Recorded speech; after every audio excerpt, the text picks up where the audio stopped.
গ্রামের এক লোক মেলায় চিল্লাইয়া বলতেছে, আসেন ভাই আসেন, মেয়েদের মন নিয়ে যান মাত্র 120 টাকায়।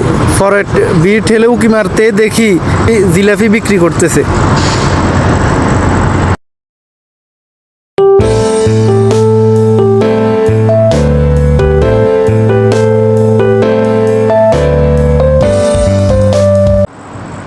আগে ভয় পেতাম মায়ের শাসন, আর এখন ভয় লাগে মায়ের চোখের পানি।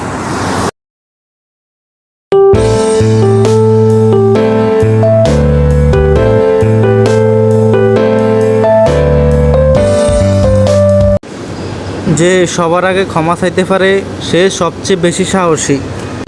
যে সবার আগে ক্ষমা করতে পারে সে সবচেয়ে বেশি শক্তিশালী। আর সবার আগে যে ভুলে যেতে পারে সে সবচেয়ে বেশি সুখী মানুষ।